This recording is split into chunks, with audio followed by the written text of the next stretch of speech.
Started. It's 5:30, so I'll go ahead and call the meeting to order. I gather Keith isn't here today? Mr. Oswald had a conflicting appointment tonight for the superintendent, so he's unable to be here.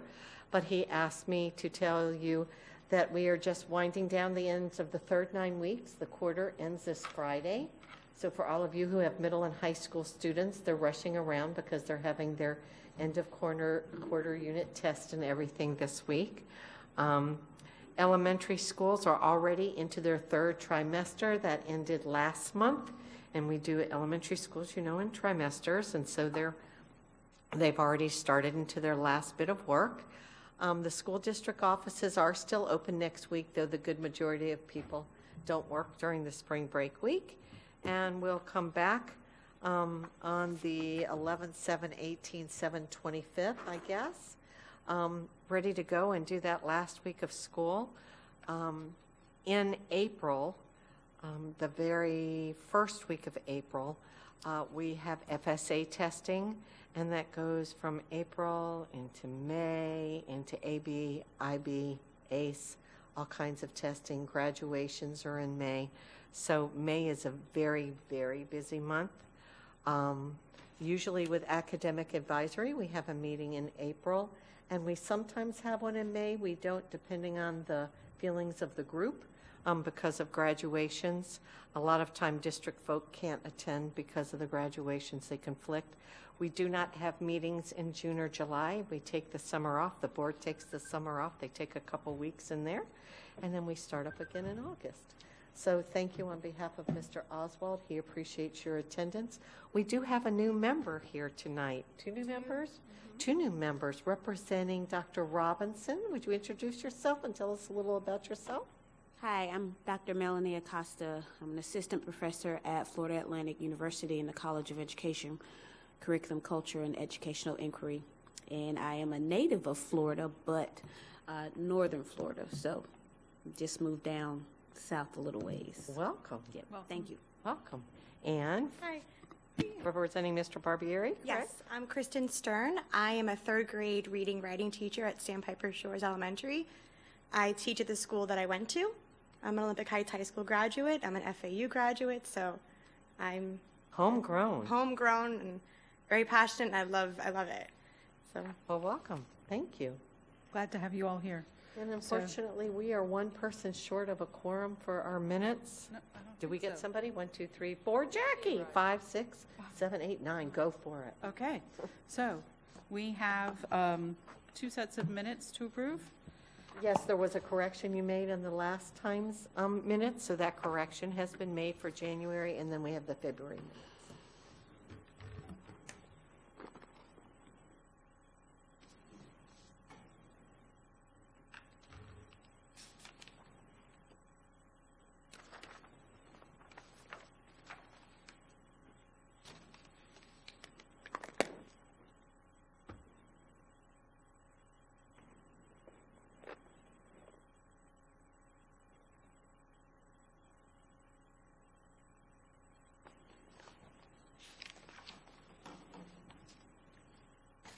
Okay, so do we have a motion to approve or amend or anything? So move.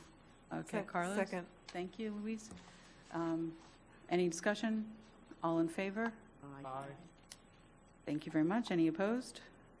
Motion carries. So we kind of went in a little bit of reverse order, and we got the update. Thank you very much. And if we can go forward with the presentation, that would be great. Thank you. Yeah, if you don't mind, because I know Mr. Oswald would do this, we'd like to welcome Diana Fetterman. She's the Assistant Superintendent of Teaching and Learning. She's sitting at the end of the table. And 2 of her directors, Kevin McCormick and Harvey Hawaka, are here representing exceptional student education and multicultural education, and are here to tell you some exciting information of what's going to happen in FY20. Ms. Fetterman, anything before we begin? No, we're just very excited to share with you the platforms, gentlemen.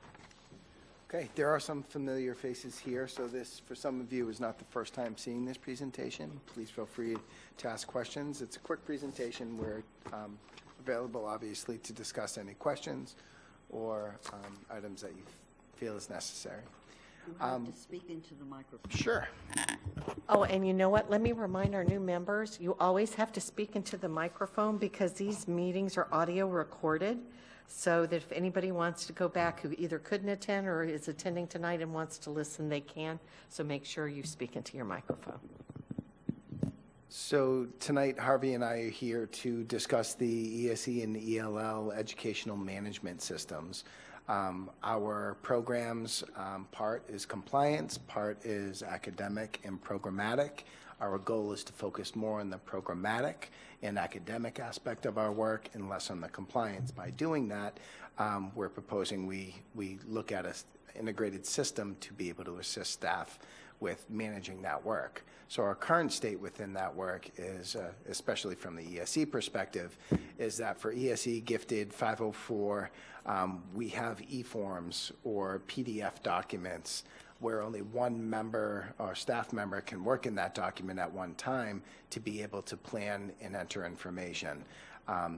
The only information it pulls from our current systems are the basic demographic information, and our staff is able to or requested to put the same information in multiple times throughout the document when necessary. So our desired state is for a program that allows for multiple people to work in the document at the same time, to push and pull data from our multiple data systems, from our student information system to our assessment systems.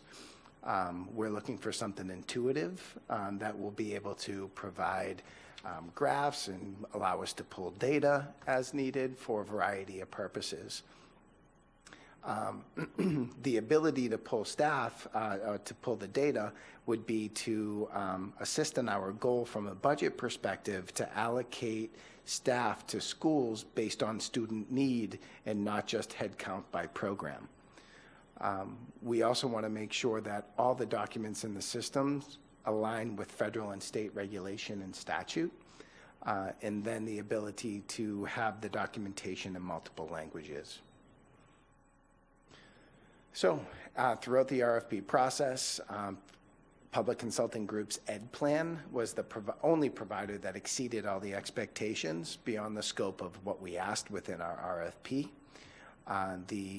It's the largest provider of ESE systems in the country, with every 1 in 4 IEPs already held within the system. They are a proven partner with us. We currently work with them over the last 8 years for Medicaid billing and processing for Medicaid reimbursement.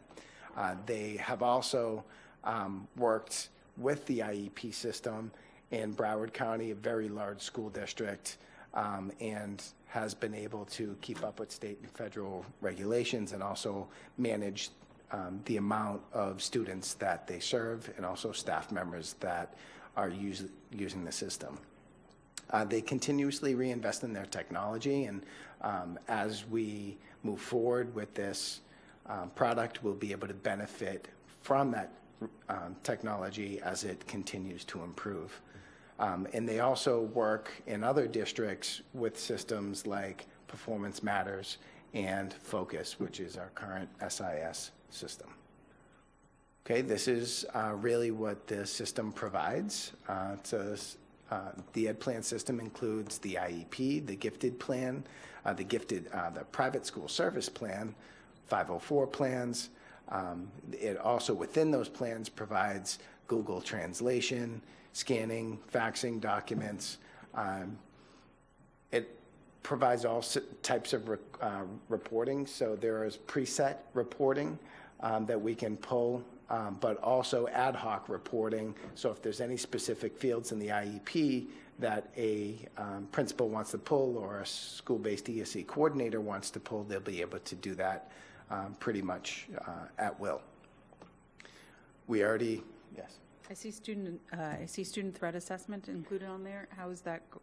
Yeah, we are treated the same way as the others? Yeah, within this current contract, it's an option for us to get that module in the future, but we, in the current contract, did not get it with the initial purchase. Okay.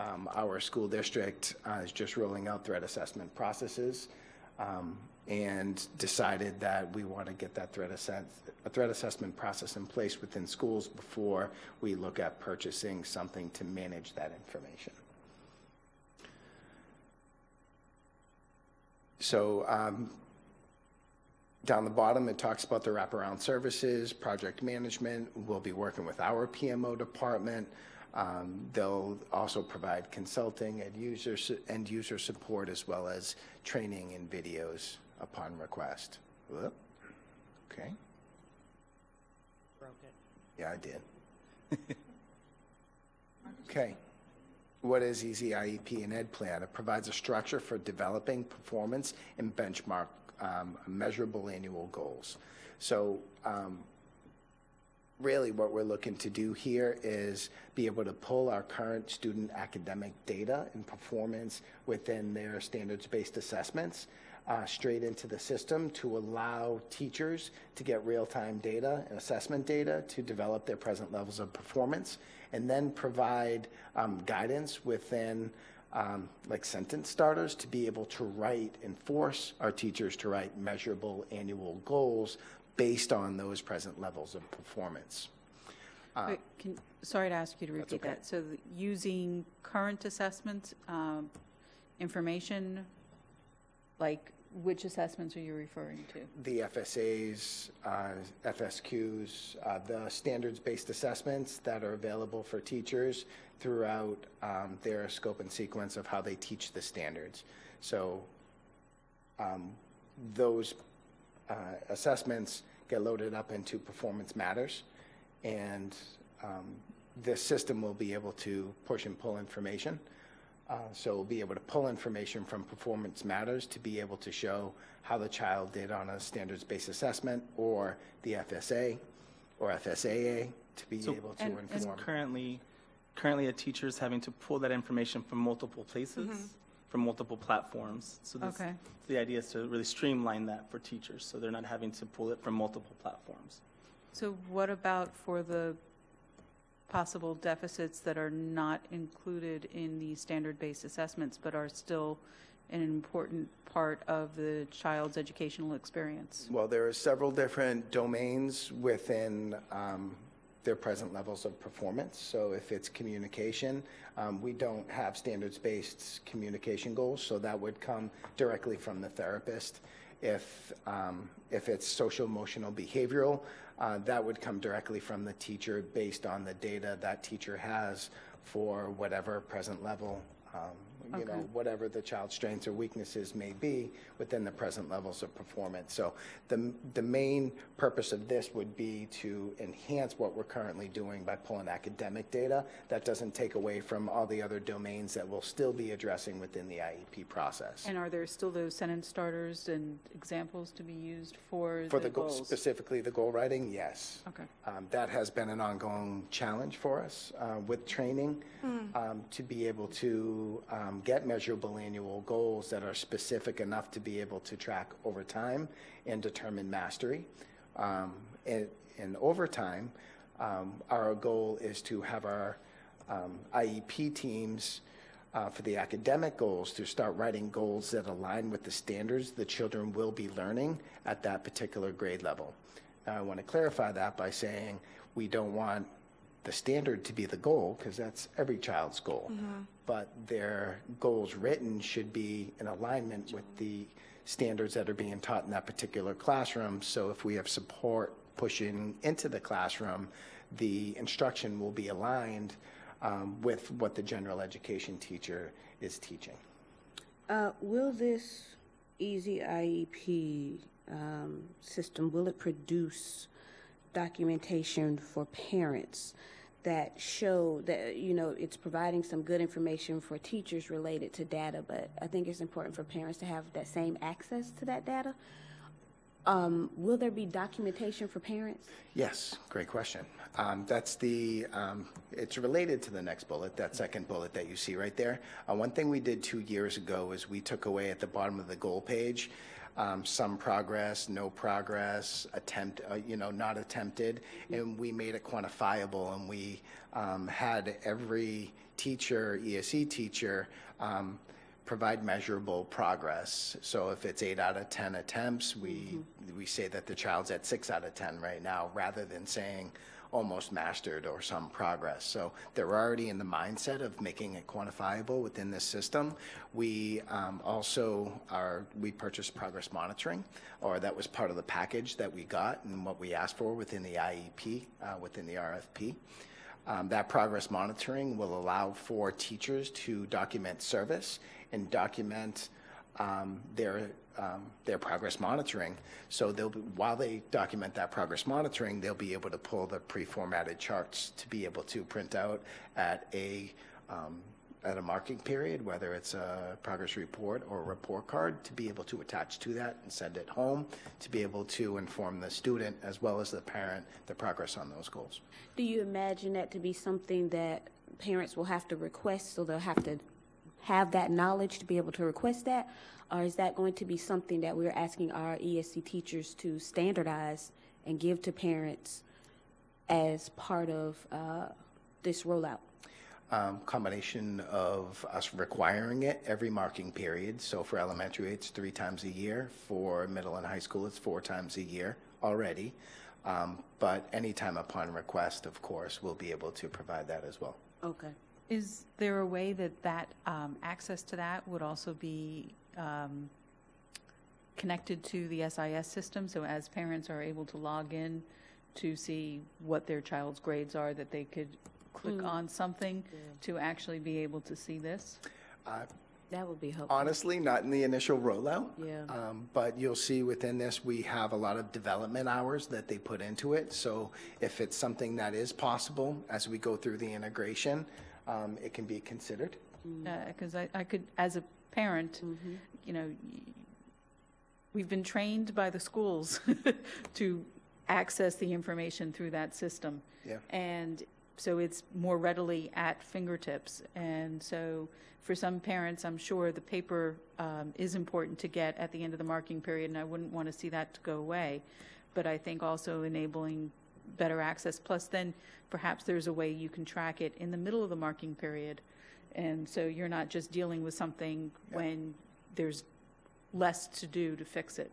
You have less time to fix it. Or if you're preparing for an IEP meeting, mid-marking period, you'd be able to pull it. Are you referring to the parent portal, or just parent access to the system to be able to pull the data? Well, it would ideally, since the parents are already accessing information through the parent portal, if you could make it connected so that you're getting it through that same mechanism, that makes it simpler for the parents. Otherwise, the parent has to remember to go to the parent portal for one thing and into a different program for another thing, which is more problematic, I think. I agree. I can say that it is not part of the initial integration, but it can definitely be considered as we further develop it to meet our needs. I think that would be a great resource for both our teachers and parents to communicate. Terrific, thank you. This also is going to provide support for principals when developing, for scheduling, developing a master board. If you're a principal in middle school, you can pull all 6th grade students who get support facilitation in language arts, and then have that group of kids to be able to build a schedule. Right now, they have to go through plan by plan to determine level of services needed to be able to build a schedule around that. So this will allow for reporting to be able to easier to inform administrators with the real and relevant data they need to be able to build a master schedule. The next piece is the progress monitoring piece, and of course that will allow us to monitor FAPE, free appropriate public education. We can also monitor on a classroom, a school, regional level to be able to pull reports accordingly as needed. It's also able to inform the matrix of services. Right now, the matrix of services is unique to the state of Florida, which levels a student from a 251 to a 255, which generates their weighted FTE, their full-time equivalent, which is the funding we get as a school district. Based on how you fill out the IEP, it will, based on the level of services you put in there, it will inform the matrix, but will also require a human to go in and finalize it and confirm that that level of matrix is appropriate for the specific IEP that we're writing. And of course, it provides the ability to autofill information to prevent staff from putting the same information multiple times into the same document. Can you go back? That matrix of services, is it this one kind of entity that is there for all students, or is that tailored to each individual student's IEP? Does each individual student have a matrix of services? Yes. Okay. Yep. Every student. Maybe I missed that. Yeah, no, every student does have a matrix of service. Every time you complete or visit the IEP, you have to fill out that matrix of service to determine, based on the services written in the IEP, where that child falls within the specific domain of communication, academic, health, that kind of stuff. And that's Behavioral. generated by who? That's generated by the local education agent, the ESE coordinator. That's the person responsible for filling out the matrix of service right now. And at this point, it's solely on that person to determine what level in each domain the student falls into. This would help inform that person of, based on the nursing services you put in there, it's on a daily basis, that pushes it up. And the communication with home would push it up even more on that specific domain to be able to make sure that the document and the services that are being claimed are actually on the plan. Is there any negotiation of what goes into that? So once the coordinator develops it, is it signed, sealed, delivered, or when it's presented to teachers and parents who know this child and sees this child on an everyday basis, is there any room for negotiation of that document? So that document is created based on that team. So the parent is part of the team. Okay, that was so my question. it's there's really no negotiation because it's a result of the plan that IEP team wrote, and it's reflecting the information that team put on the plan. And isn't that matrix, matrix is designed through the Department of Education, correct? And mandated. How often does it change? Is it fluid? No, it hasn't changed. Their guidance and how to fill it out changes over time. The matrix that's developed for the students, how often is that? Every time you visit the IEP. Okay. And every time you change FAPE, which means the level of service provided, it has to be filled out again. Okay. And this will, and right now, those are compliance aspects that are very difficult to monitor because it's a paper pencil process. So we have people that are responsible for that. This will allow us to be able to monitor from a central level. So our people who are monitoring that compliance can focus more on academics and making sure service is happening rather than the box are checked and each domain is filled out. Mm-hmm. Kevin, when you say domains are filled out, under that, do they have an opportunity for the specific skills that the student is having difficulty? When you say domain, to me that sounds very general. Okay, so within those domains, there should be, are there listed specific skill deficits? And if there are, does it also include this form strategies that the teacher can use or should be using? So I'm going to rewind a little in our conversation to answer that question. Okay. The present levels of performance that's the first step in the process for any domain to show strengths and weaknesses. We try to encourage strengths, but the state requires us to focus more on weaknesses because those weaknesses force us to write the IEP goals to address the weaknesses. Those IEP goals drive the service and strategies that are used and the frequency and intensity of that service. That frequency and intensity increases the level within the specific domain for that matrix score. The strategy, is that a checklist that the specific I wish we had one strategies? example. Do the sample Is that form. a checklist that the teacher goes down, or do they, can they there's no. themselves?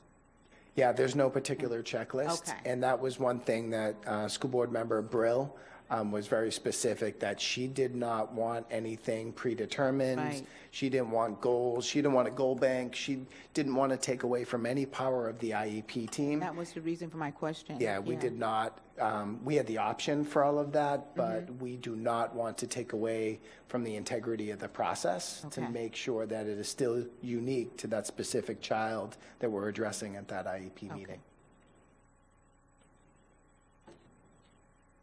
Okay, benefits.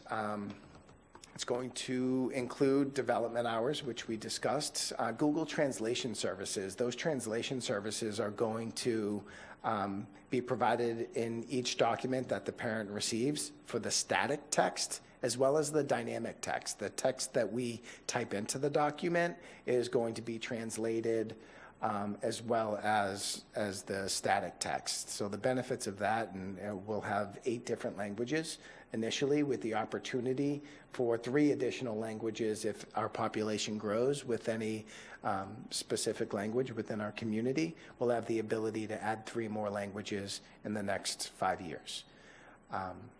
Extensive training videos. The importance of that is our turnover in coordinators. We'll be able to provide direct support, but also online and training video support. The progress monitoring, paperless attachment, the option for e-signatures. We are not going into e-signatures, but if the state and local has an interest, it won't be an additional cost for us. And this will give hopefully the tools our teachers need to be able to focus more on instruction and strategies rather than compliance. It'll increase our ability to monitor implementation of IEPs, track student progress, to allocate resources to schools and make sure that it's individualized and not by student count, to ensure parents understand their child's educational plan based on it being in 8 different languages, and then maintaining of compliance with IDEA and state board rules. So the risks for this document are obvious. The acceptance of a new system change, and also a learning curve. But I do want to say I've engaged Classroom Teacher Association, CTA, and a specific ESE group of teachers to discuss this and talk about their concerns, and we got overwhelming positive feedback. Also, our ESE coordinators, as we socialized the option of doing this, were very optimistic and hoping that we would be moving in this direction. The current system requires multiple clicks and opportunities to save the document throughout the process in order to get through an entire meeting, and this would help alleviate it being a document process and making it a programmatic discussion, and it'll be more fluid rather than having it being the basic documentation that it is now. Do the schools have the ESE coordinators? Are teachers doing that? Or do they have someone who is not teaching in a classroom being ESE coordinator? Yeah, right now the Have ESE this? coordinator is responsible for this, although the classroom teacher and the ESE service provider, the ESE teacher, the ESE teacher is more responsible for making sure the present levels of performance are accurate. They facilitate the discussion with the general education Who's teacher. the coordinator? And the coordinator Who is makes, that? the ESE coordinator at the school Yes. is responsible for making sure. No, I know that, but you're saying that then a teacher does not have to be a coordinator. Is that what you're saying to me? Right, they're focused, well, we will still have an ESE In coordinator. the past, schools have had an ESE coordinator with non-classroom duties. Yeah, we still will have that. We can't, or most immediately we'll have that. We can't take that level of support away from schools right off the bat. Right now, our ESE coordinators do a lot more than just facilitate IEP meetings. So this will help maximize their compliance aspect of their job. My goal is to make them more academic focused, to be able to support the program over time. ESE programs over time. Going back to your risks really quick, both of those have to do with teachers and their professional development and learning.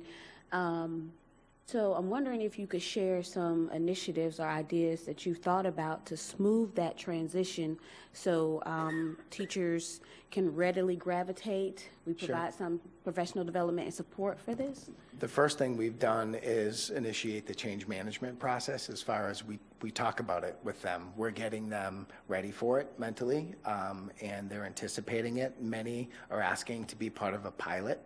Okay, so you're going to pilot it Yeah, so part of first. our strategy, and that's where I was going next, part of our strategy, we're responsible for all district-run schools as well as charter schools. So charter schools are getting access to this system as well. We have resource teachers that currently assist with monitoring all of this work. Each resource teacher will have one school in their portfolio to implement the system with. For multiple reasons. One, they'll be trained initially within that pilot.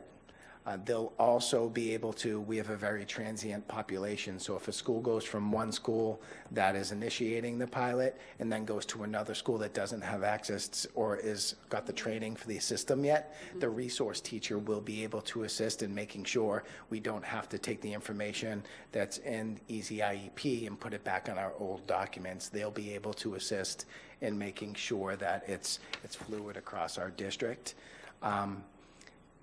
The feedback we've gotten from other school districts that have implemented this, because we have talked to the other districts, Broward, Charlotte, and others, it has been very well received over time. The other part of this is IT and project management. We are working very closely with Natasha Hayden-Bell within our project management office. And she has assigned a specific project manager to be able to assist in making sure that we meet our timelines for rollout and implementation and be able to implement and consider all aspects of that project management aspect that, as an educator, I'm not an expert in. So we'll be working closely with those experts to make sure we get it right. So as Kevin said, and the English language learner side, we're really working to find a way. Oh, sorry, Chip. Yeah, before we go over, sorry to interrupt, but before we go over to that, so with the IEPs, the Easy IEP system, I have a couple more questions.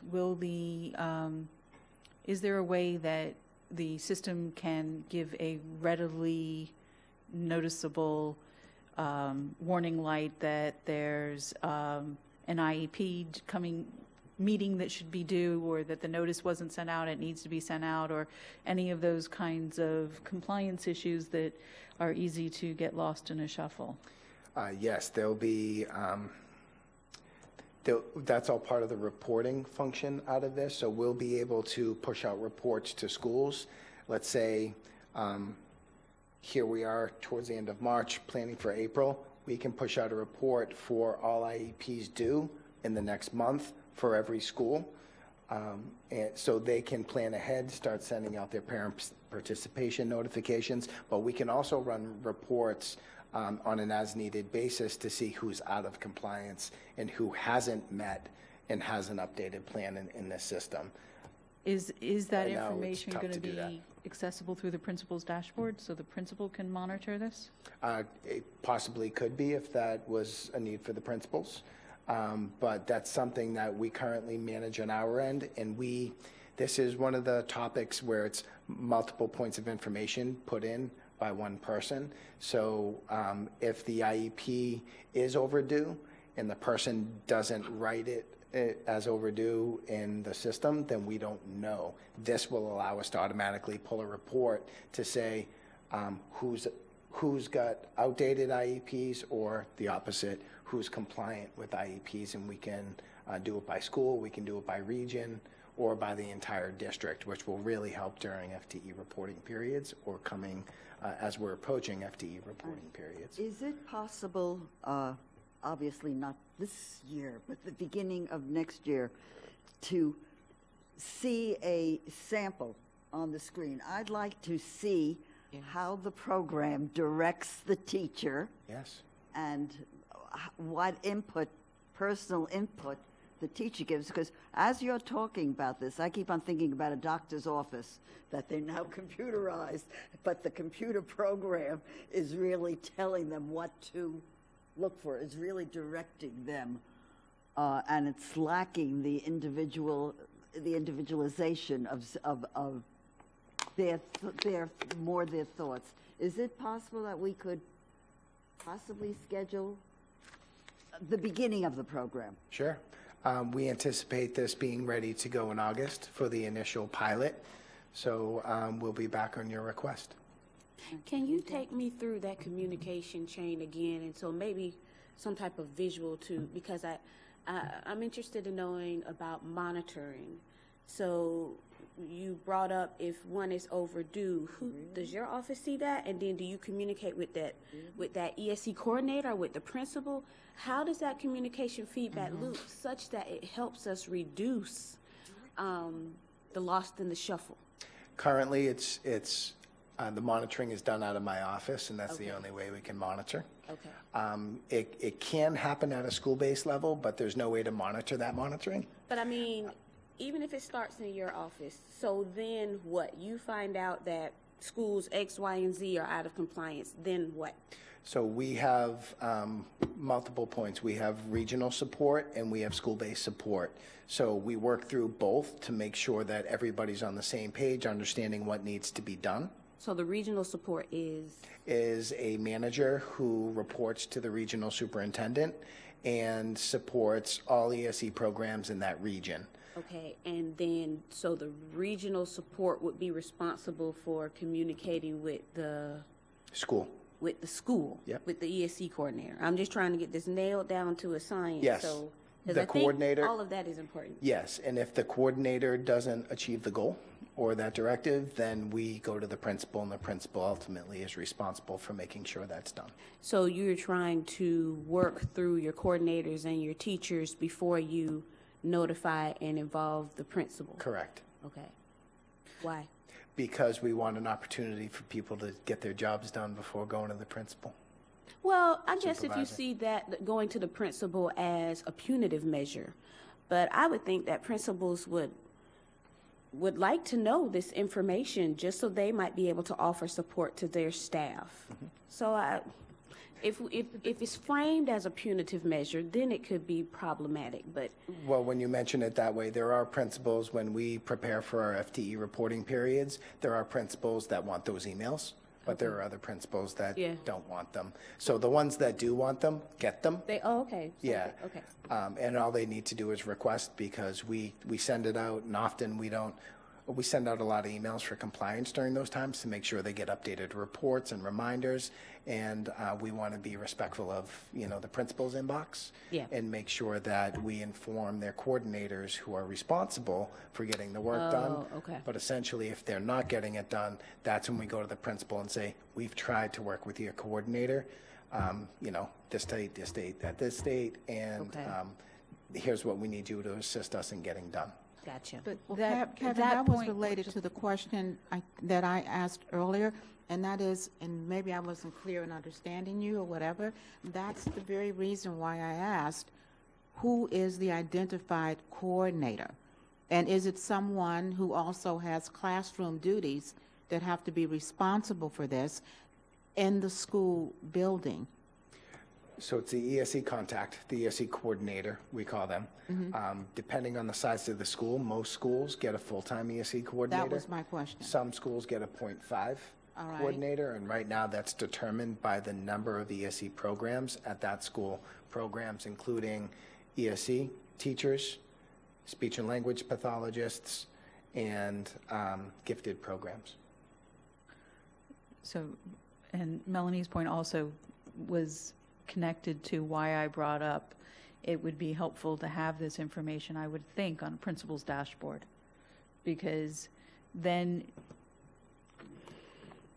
you might need less communication involving this whole process, because while it's not punitive, but the principal can be aware of what's happening at the principal's school. You can know that, oh, we've got 15 IEPs coming up, and that So means reminder. that's going to happen with, 6 different classroom teachers, and how that's going to affect who's in the classroom at what point, and where we're going to need substitute teachers or not need substitute teachers, or how to manage that. So you've got this non-punitive. And on the other hand, if an ESE coordinator is often late with these, or not getting notifications out properly, or parents aren't receiving them, that's information a principal really should know, and you might just help the system run smoother, faster, and more easily if everybody's kept on the same page.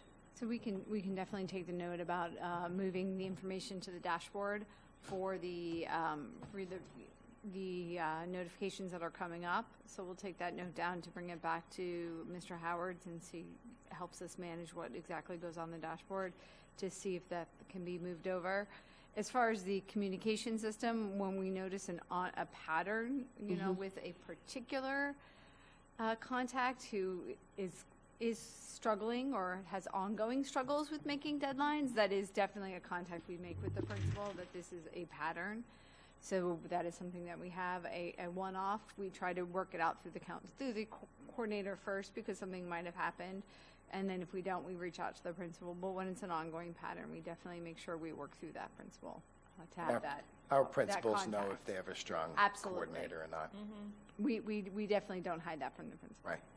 I wasn't suggesting that you do hide it. It's No. just, We it's just, definitely communicate. it keeps it a little bit easier to know without having to wait to call or wait to push a report, because you shouldn't, these days, these types of things can arrive on your desktop or on your desk without having to have that initial push by someone remembering to do it. Absolutely, we'll take that back. And is it possible when you come back and we present this again, could we get some type of visual that kind of outlines the communication process, which would relate to accountability? Like who? Flowchart. Flowchart, that would be perfect. So Can do that for we you. have a good idea of, okay, so this person is going to be talking to this person, and this is how this is supposed to function. And if there's a breakdown, it is very easy to remediate. Yes. And Kevin, I appreciate your comment regarding you don't want to overload the principals. But on the other hand, okay, if you send something to the principal letting them know and they don't look at it, then that's their responsibility. That's on them. Okay. But if you don't send it, and they could always go back and say, if I had only known. All right. So I'm just making that comment. It's the principal's responsibility to go through all of this and to see. So I would not that's just my opinion, okay? You do it, and if they read it, they read it. If they don't, then they're responsible. Would you say it would have to be a principal versus some person on the administrative or leadership team at the school? It could be the assistant principal.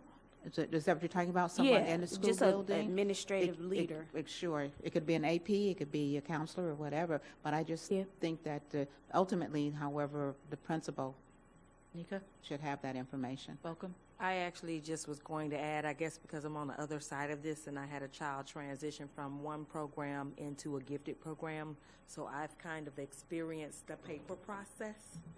And so having been a part of that, I can certainly see how this is going to change the ability of those that are working with the ESE department to be more effective and more efficient in what they do. I got a call actually today in which they were saying, I'm sorry, we were supposed to follow up on, there was a small box that we didn't check off. And so having this program, we could have checked that off like 3 or 4 weeks ago. It wouldn't have let you finalize it without that box being checked. Yes, and then, she was trying to coordinate with, my daughter's 2 teachers and my schedule. And so this is refreshing for me to see. And I have worked particularly not so much with the principal. I've worked directly with the assistant principal at this particular school, in which she relays a lot of the information back and forth to the principal. I'm not sure if that is the model at all of those schools, but I do know that several of the schools do that, and it has worked. So I can only imagine it being better communication-wise once you go to this system. So similar to the ESC world and the ELL world, we also have lots of paperwork and challenges with compliance and ensuring that we are really focused on student achievement, which is the whole reason why our departments went into this RFP and the whole reason why we are making this recommendation to the board. We have some similar challenges on our side. We have all of our systems are paper-based currently, which you're having to pull a lot of data from lots of different sources, and in our case, different personnel at different schools are responsible for doing that, depending on the size of the English language learner population at that school.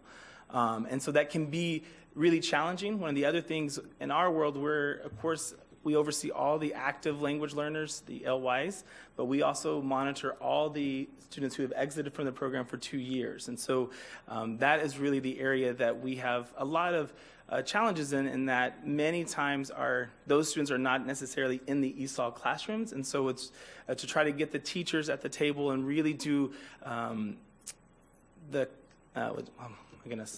collaboration can be challenging because there's so many things happening. So we have a need for a better system to help us with that. And additionally, we do have all of our parent communication in our major languages, but we have a lot of other languages in the district that we need to try to support. And so similar to the ESC system, we are looking for a system that will be more intuitive, one that will kind of help us walk through the system, but that will also be able to help us monitor more effectively at the central office, regional offices, school level. Because similar to ESC right now, in order for us to figure out how many types of programs or student needs, we have to go to every individual ESOL folder at the school. And so that it's just, when you have 30 students, that's a challenge, but when you have 600 ESOL students, that's an even bigger challenge. So our recommendation to the board is Elevation. And Elevation is used in many, many districts across the United States and even other parts of the world. Here in Florida, you can see the districts that we use. They are in many large districts already. And so one of the things that was really important for both our system and the ESC system was making sure that they were able to not only understand the Florida dynamic and making sure they've already worked in large districts in this state, but also that they've worked in large districts around the United States. And so for us, one of the great things, and I believe it's the same in ESC platform, but I'm not 100%, so try me, is that, for example, right now, if a student transfers from, let's say, Broward County to our county, it takes a long time to get their paperwork. Right? So we do our best to place the students in the right class as best we can. With the transfer because it's all electronic, we can just electronically transfer the file over, and that we can place them within the within a day or two. What happens at schools right now is based on the information they have, teachers make the best placement they can, and then maybe a week later we find out actually they should have been in this class. And so we're really excited about that option because any state that you see in any district that's using the system, we can transfer. Really, and it will help us even within our own district. We have students who transfer from school to school, and we'll be able to transfer those files pretty quickly. So this platform, we have really 3 big components. The first one I think for us is really, really exciting. All of our parent communication, of course, is in our major languages that we have here, the 8 that we use the most. But we have up to 35 more languages that all of our parent communications will be in. So, and anytime the system adds a new language, I think actually now there's 36 now in the system. So anytime they add it in a different district, we get that same language, which is really exciting. So in our system on the left, if you notice, we have the platform, which is your basic compliance. That's the ELL plans. It's the progress monitoring within the system. It's all the things that we have to do, all the workflows. And so in that part of the platform, we actually do have alerts that would say, hey, this student's coming up for reevaluation, or the plan dates that, coming due. And that's also where the intuitive system, if you don't complete the whole, let's say, for example, you don't put in a strategy that you need or an accommodation, it won't let you move past. It won't let you save the plan. And so it helps kind of take some of what I call silly mistakes. But when you're doing lots of them, we want to make sure that that we don't miss those things. The other thing that it has is a Collaborate, which allows an online collaboration platform for teachers, so that when you're talking back and forth, there's an actual way to provide notes and updates. Not that those teachers wouldn't be necessarily in the meeting, but it allows a lot more options for collaboration. The other side, the instructional strategies, we won't initially roll this out based on information from other districts, but what it allows for is specific instructional strategies based on the plan. So if we go through a plan and we say this is the area that we need to be working on, let's say it's reading in this area, then these are the instructional strategies that will help you get that student where he or she needs to be. And all of these instructional strategies are already aligned to our WIDA framework and our CAN-DO descriptors, the go-to strategies. So all the things that we've been training the last couple of years on in our school, it will align all those things really, really well for the ESOL students. And so, Harvey, can I ask you? Absolutely. Okay, suppose you have a youngster that is ELL as well as ESE. Mm-hmm. So right now, we went into this RFP together to find a system that would work that really could be one system that would work both ways. Okay. And what we found through the process is there are some companies who really specialize in ESE and IEP systems, and some that really focus on ELL students. And those who kind of do both did not, I think, give everything that we needed for the students in our district. So what are we doing? So we actually have two different platforms, the Easy IEP and then Elevation. Now, students who fall on both platforms, they'll have a plan in both platforms. But the people who are responsible for them, like the ESOL court contacts, they'll do the ELL platform in Elevation, and the ESE contacts will do the Easy IEP in the IEP in Easy IEP.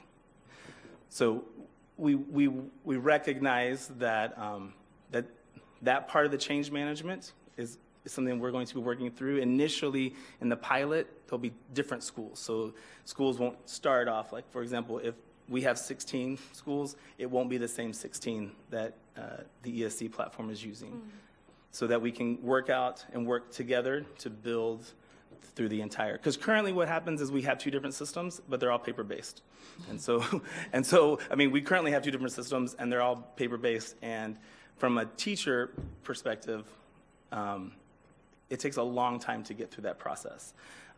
And we want to change that so that we can use that time to really focus on how we implement the actual plan. What are the instructional strategies that go there?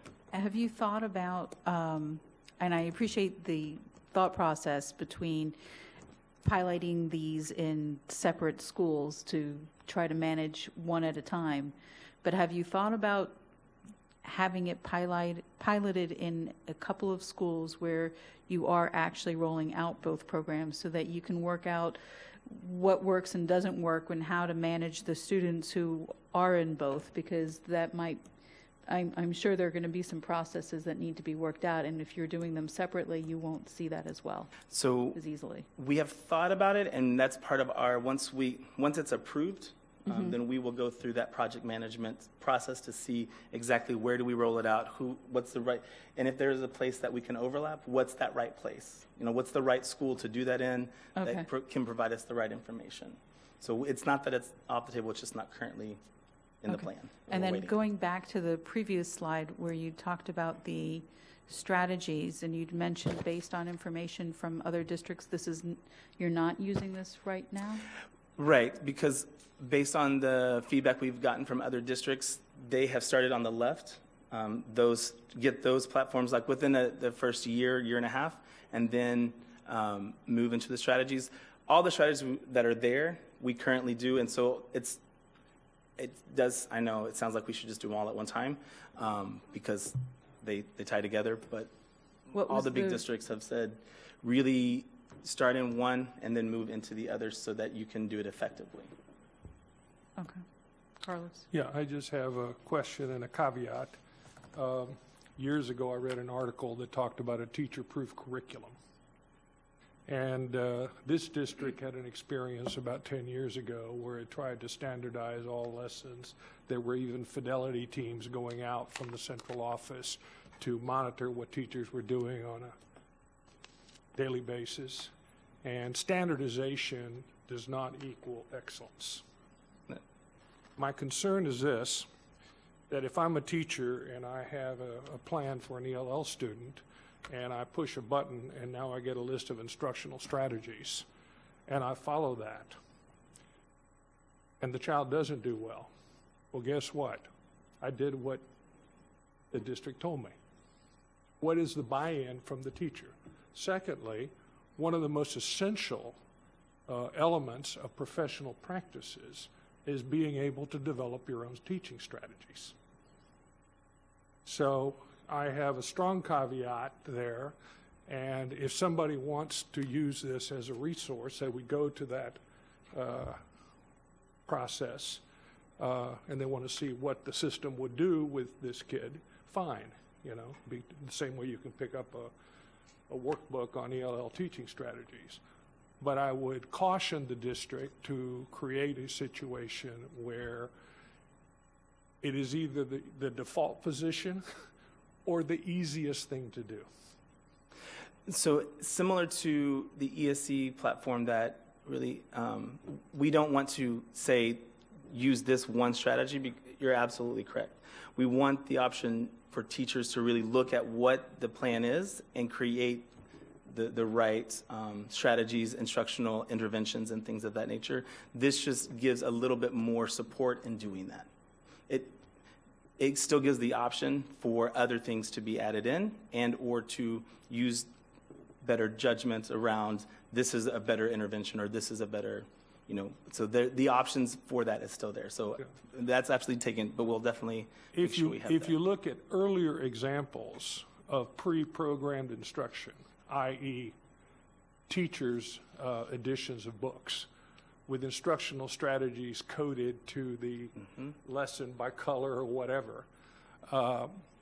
For some of our, let's say, less capable teachers, that became the Holy Grail. Which is why we really want to focus on the left two first, because really we want to help build instructional practice, which is, and we don't want to get to where you're saying absolutely not. Yeah, I'm all in favor of having more efficient systems so that teachers spend less time monitoring, filling forms, et cetera, and it gives principals and other administrators an easier way to get the big picture, let's say, of all ELL students, which apparently this seems to do, but the other part concerns me. I guess Understood. in practicality, I'm wondering, how do you plan to position the instructional strategies part such that it is framed as recommendations and not requirements?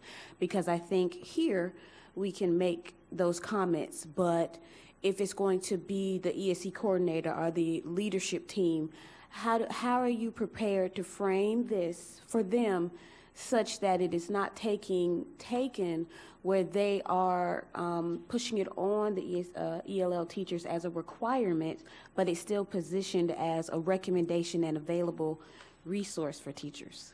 Yeah, well, right now in all ELO plans, there is a requirement for accommodations and strategies that will help support students. So in the same way, we have some different recommendations on our plans already. Okay. So, but they're more generic, and so it makes it a little bit more challenging, you know, to say you might need this and you might need this. So the idea is still to use it in that way. These are the recommendations based on what the student is, what the data is showing us. Yeah. But it's not you need to do all these things, because that may not, to Dr. Diaz's point, that may not be the right path for that student. Yeah, I guess I'm just interested in, you know, the way of thinking. It's Sure. really a way of thinking Absolutely. about this piece right here, because we know in certain schools that are typically high poverty, large amounts of students of color, instruction comes down as mandates. And so where in other schools it could be a requirement, it becomes I'm sorry, it could be a recommendation. In particular schools, it becomes a requirement. So I'm really interested in how you're going to work with leaders and whoever is responsible for communicating with ELL teachers about this instructional piece, how you preserve the integrity of that such that it's a recommendation and not a requirement. And so that's really why we're starting on the left-hand side first, because that is what happens a lot of times is we spend all of our time in getting the compliance done, and we don't really get to have the conversation around what's the right instructional strategy. That really is our biggest challenge. And so if we can relieve some of that time that's working on the quote-unquote compliance basis, then we are able to talk more about what's the recommendation. We can really spend more time there. Does that make sense? Yeah. And so really making sure that it is actually what is right for the students before us. And it's not like a mandate. Yeah. It's not like you need to do X, Y, Z. But right now what happens, I think a lot of times, is we spend a lot of time on the compliance pieces, and so we don't have as much time to really dig into So they what's just really right for grab. you, what's really right for you, Oh, okay. that kind of thing. Okay. And I think that's a general statement. I mean, all of our teachers are working really, really hard to do the right thing. We're just trying to find ways to make it easier to really focus on the things that, Are important. yes. Okay. That's the real recommendation, this platform to help us do that. And like Kevin, we've socialized this with our ELL contacts and many of our coordinators. And in fact, one of them has gone and done research, and she's so excited she can't see straight because she's said, I want to be able to do this so that we can do the other things. And so we have a lot of support as well from the other groups that we've socialized this with. Thank you. Yeah. I don't know if you're finished with the Elevation platform, because I have some questions specific to ELL students, but not the platform. Yes. I have a comment about the platform. Okay. Yeah, go ahead. I just want to share that in the early 90s, I was a school counselor and the ESE coordinator and monitoring ELL. And I can tell you that if this system had been in place 30 years ago, I'd still have brown hair. It is remarkable, really. And what I see is the ability for teachers to really be able to use their time in delving into their expertise to individualize a plan for students. Yes. Because I remember there were some teachers whose interventions were the same for every student. And I can see this as a great teaching tool as well for the coordinators and for the teachers. So thank you for what you're doing. Absolutely. Well, speaking of that, will there be a way to analyze to see if a teacher is giving out the same strategies for every single student? It'll be, I can't say yes officially, but it will be easier for us to monitor those pieces, because any of the data elements that are in the system, we can create reports to pool. Okay. So we can monitor that a lot easier, if that makes sense. Because right now, again, in order to find that out, we have to go to every single file. Piece of paper, right. So we will be able to monitor it more effectively. Well, that's Is great. Is that going to be a part of your standard monitoring practices, or will someone have to request that in order to generate that information? We can definitely look into making that a part of the process, absolutely. I mean, Yep. if I mean, you think it's important. yeah. And I would think that that also should be looked at with, I know IEPs are developed with a team, but it would be interesting if there is a certain amount of consistency within recommendations that are coming out of, and probably also for EPs as well. And 504s maybe less so, but EPs, when you're talking about these goals and these processes, that might really be something to look at across the board. I agree. I think it applies to 504 as well, because if we're pulling a classroom report of 504 plans and every kid in that class gets the same accommodations, that would be a red flag for us to be able to meet with that teacher, the coordinator, to determine how they're differentiating accommodations based on need. All right, so first of all, as a classroom teacher, I want to comment that I think it's fantastic how the data goes right into the system. I think it's such a time-consuming, however important part of creating the IEP. I'm the gen ed teacher that's finding all that information for the ESE student. I think it would take a lot of time out of the IEP input, the concrete material, where I could focus on my IEP input with more of the social, emotional needs, what I feel is, their strengths and weaknesses, and really dive into that. And it'll give me more time. My second question is, I want to piggyback on the IEP accommodations, because in being in IEP meetings, I'll be the first one to say, I have that accommodation on quite a few. It's not going to be possible. We need to figure out something else. So I would like to see that. Is there something that says you have this percentage of students in your school that have preferential seating by the teacher? You have this percent of students in your school that have flexible seating options, and that's something where I say, like, I bought that myself. What are you doing when they go to fourth grade if we're putting flexible seating on their IEP? That's something that, not all teachers implement. How are we doing that? So that's something that I personally monitor. You had said 504 accommodations, and you'll have such and such has 100% extra time, such and such, and they mirror one another. So I want to know, is there a possibility, does that come up, a certain percentage of the accommodations are in the school, a little like red flag? We would need to be careful with that, and the only Okay. reason why is because a team made that decision. So Okay. who am I to say you made the Wasn't right okay. decision? Okay. Right? So I could definitely based on the ad hoc reporting features, we could take your classroom, students within IEP, and just pull their accommodations to be able to show trends and give that to you or your team to be able to consider. But you would never get me saying you're doing it wrong, because who am I to say that when I wasn't Okay. part of the team? Fair enough. And my second question, which I love that you said, is there's a forum about collaboration. And that's so important in a gen ed setting when you have ESE push and you have ELL push in, you have, I'm in the trenches, I have it. And you're in PLCs, but your person that comes in is a 0.5 person. And your PLC's at 2 o'clock in the afternoon, your 0.5 person's not there. How's that collaboration happening? Sometimes it's fly-by-night, sometimes it's via email, sometimes it's, can you come in at 7:15? I'm so sorry. So what does that collaboration piece look like for myself as a gen ed teacher with my ELL person? So it's it's very similar to Google Classroom's not the right, but Okay. it's that same kind of idea Concept. in a much more secure environment, right? So it's really between you and the ESOL teacher or you, the ESOL contact. Here's where they are. How are they doing on these? This is what they were working on. So it's more of a conversation, but it's kind of virtual.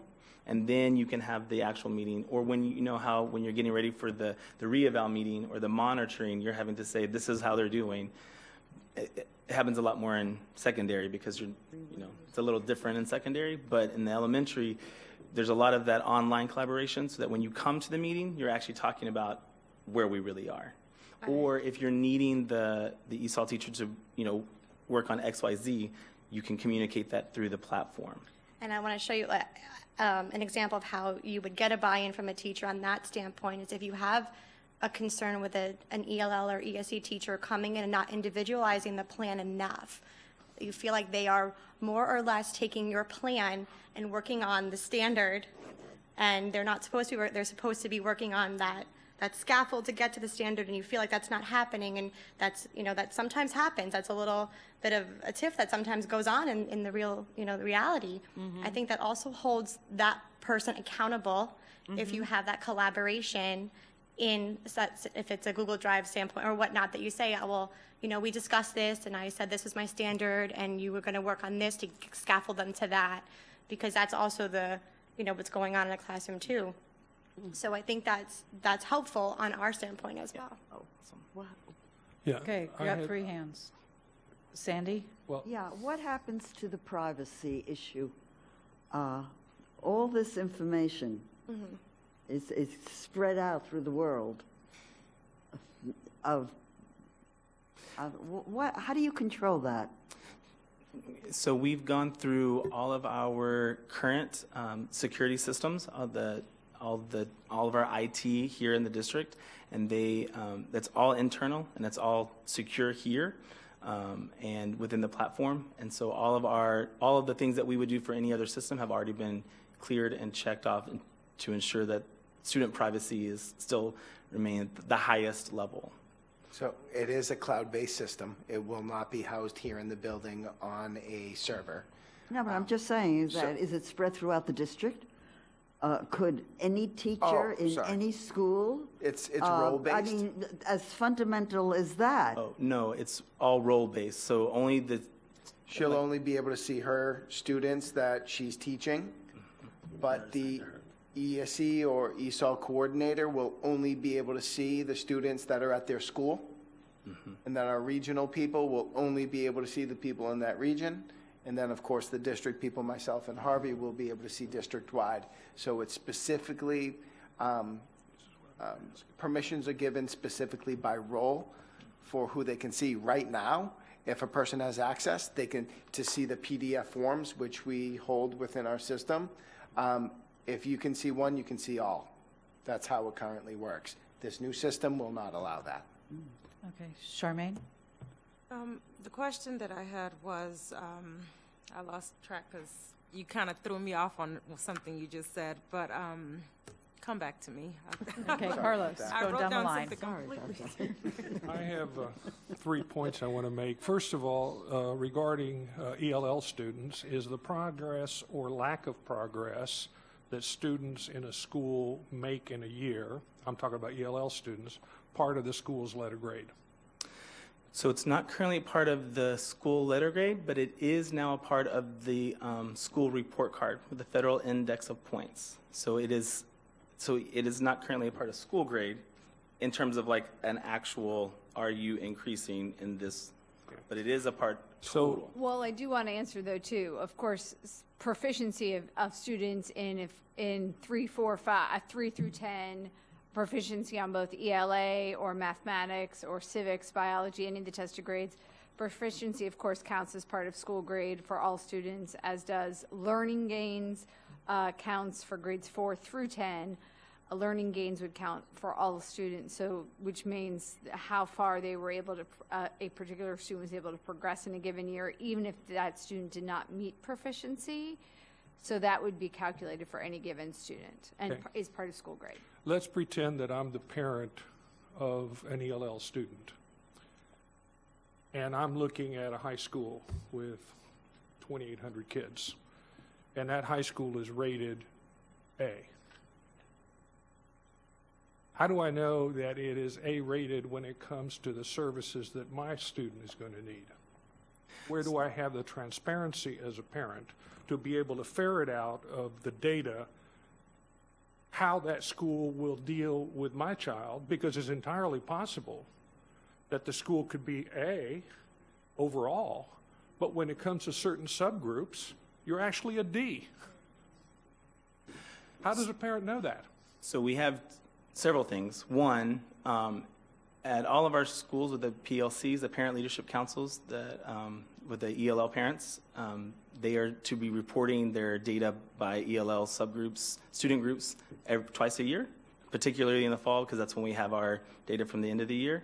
We also have, with ESSA, we have the new school report cards, which are by school, by student group, by the various student groups. And so those will also be reported out as well to all of our communities and our families as well. So as a parent, am I able to know how that school services the ELL population before I enroll my child?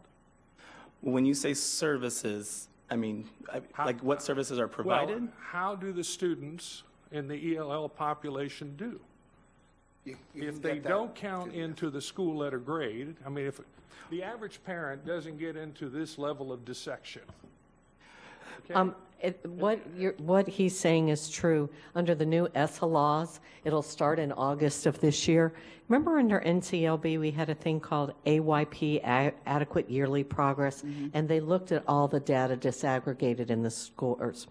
Well, under the new ESSA law, they have the same thing. It's called Federal Points, I believe. Help me out, guys. Yes, Federal Points. It's going to start in August. They're going to give the baseline year, and all data for all students is going to be reported all disaggregated, male, female, ESE, free reduced lunch, ELL, by race, et cetera. So it's very possible, and we've seen some of the preliminary numbers from FY17, that we had many ACE schools that not in every area met the federal points that they needed to meet for progress.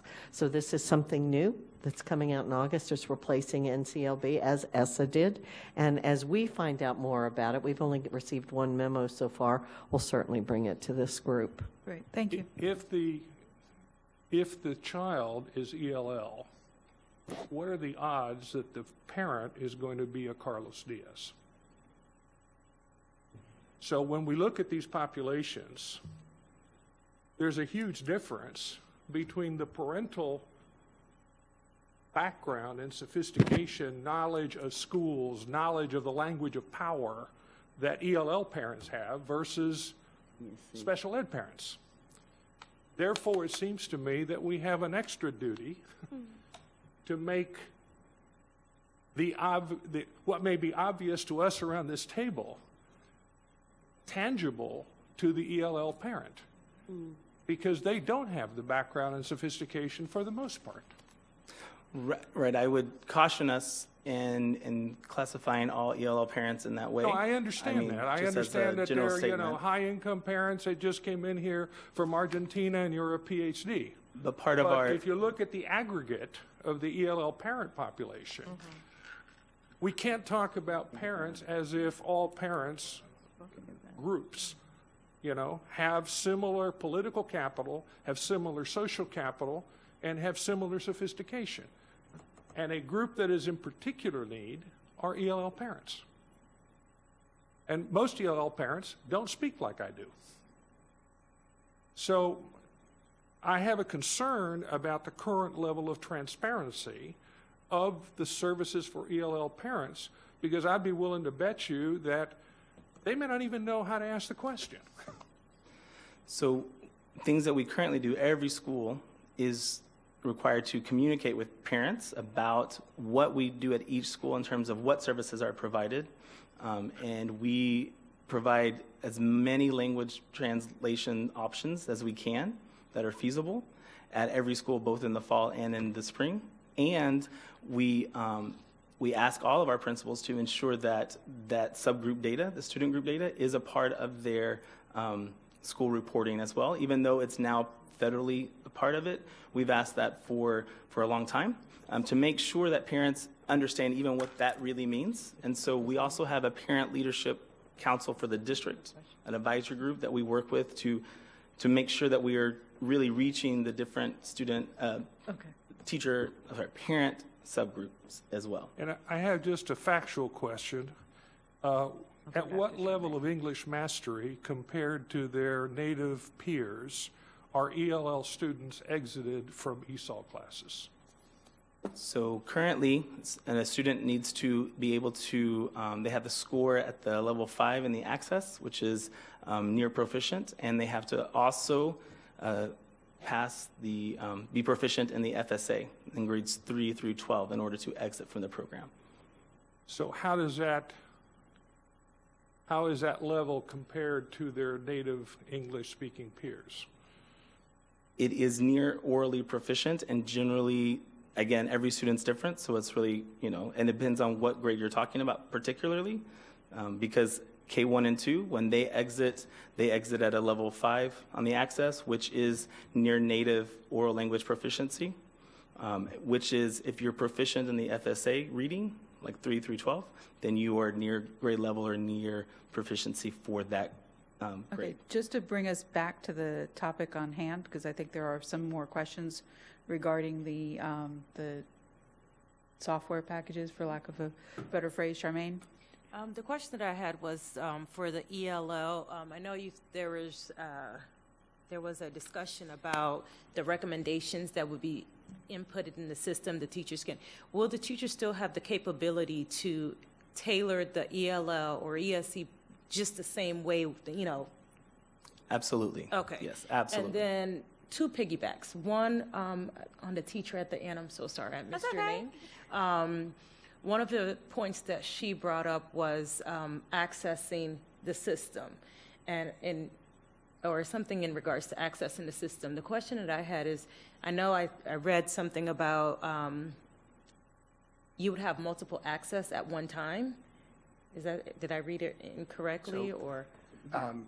Multiple teachers can access the system at the same At the time. same So time. if I'm writing Harvey's ELL plan, other people can go in and interact Okay, with it. so- Other people who should be. Right. So is there a way to track and maybe a confirmation? Because if you're a teacher and I'm a teacher and we both have access to, Johnny's ELL plan, and you place something that I don't care for, oh, no, I don't think Johnny needs that, and I delete it, does it give her a notification, or does it notify the next level that I deleted what she input for? Is there something in place to notify, wait, hold on, I input that this recommendation is needed for this child, and, you might Like not a- agree with me, Nancy, so Yeah. you delete it. We Is could there call it some- like a fingerprint. So if Yes. you change something, it says that you were logged in and you were the one that changed the level of service from what she had written.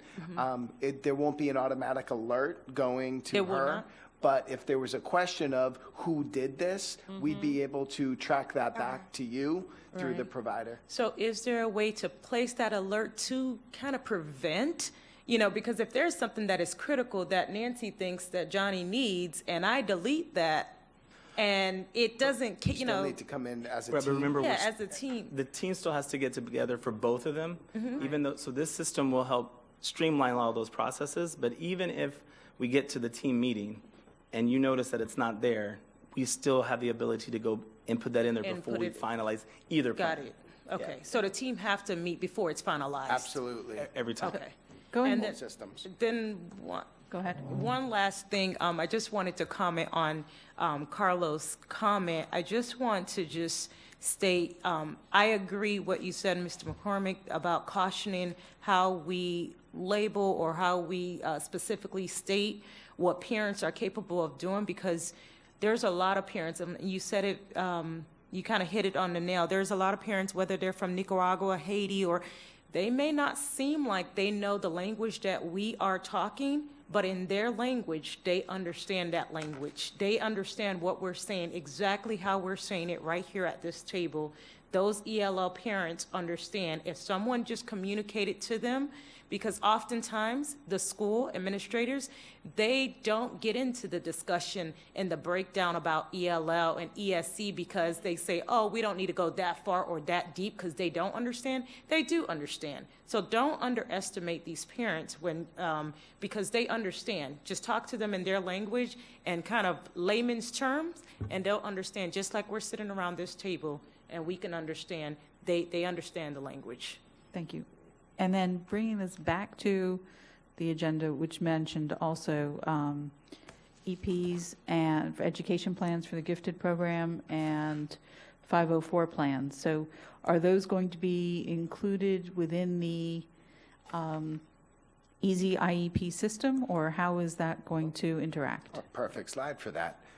This right here shows that the 504, right now our 504 is really, it's not even in our e-forms. It's a document that you have to print out and pretty much do paper Right. pencil.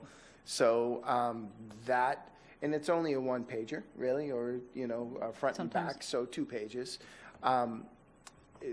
It will be, those 2 pages will be in the system. So the process is much more simple, but it will be in the system for monitoring purposes, for reporting purposes, and also the EP, same. It's not robust within the current system we have. This will be in the new system to be able to assist with goal writing, to make the goals measurable. But also to make sure the information's in our system for reporting and reports. Okay, so with that in mind, I have surprisingly, a couple of questions. So for the gifted education plans, so it's great that will be in the system and help with the goal writing, making them measurable, and the same comments that we made about parents being able to access data about progress towards those goals would be phenomenal if you have that also streamlined into the SIS parent portal. Because right now, That's a very good point. having had 2 children, one's in 10th grade, one graduated already, go through our system within the gifted program, I've received maybe once or twice information about their progress towards meeting their goals on their EP. Right. It just does not come out. Did I get their report cards? Absolutely. Was I in touch with the teachers? Yes. Did I, as a parent, feel like I knew how my child was progressing? Absolutely. But that's me. That's not everybody else. Right. And that information is just not shared in this way. So if we could do something to streamline it, make it easier, just like we're doing for the IEPs, I think this could be very helpful. We will have the progress monitoring portion for the entire system. So I would anticipate the teachers using progress monitoring in the same way we would for an IEP.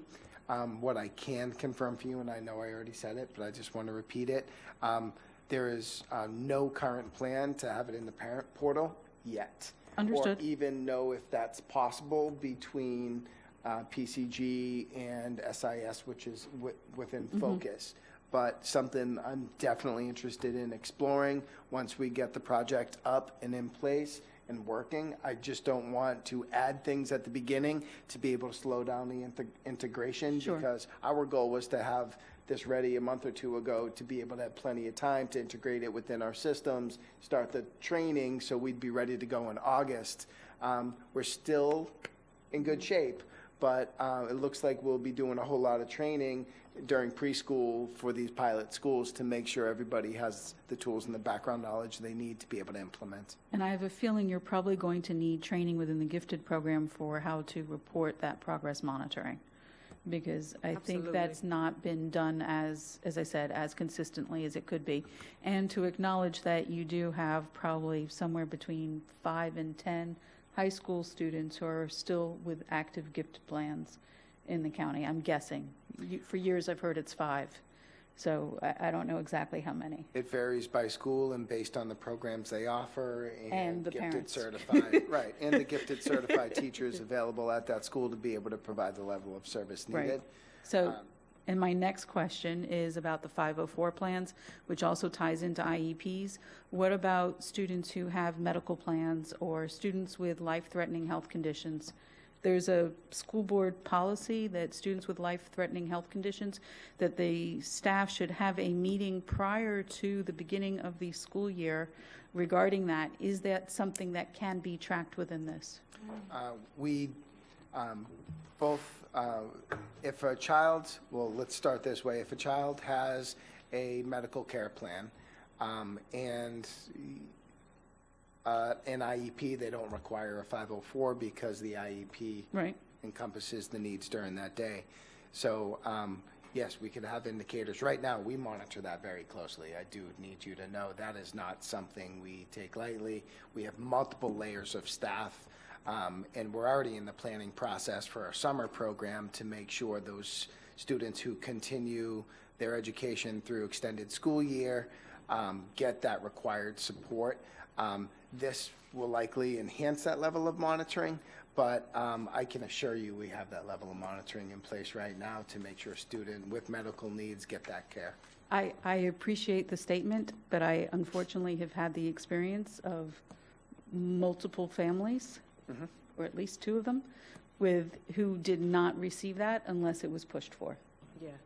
And that's, they might not have the IEP but they do have that medical life-threatening condition that would necessitate that. And it would seem, some of them, they might have just a 504, or they might have an IEP or an EP, but it's still, if there's some coordination where this can be highlighted, so that principal knows this teacher, despite having all these trainings, come that pre-week, that teacher has to be involved in these trainings.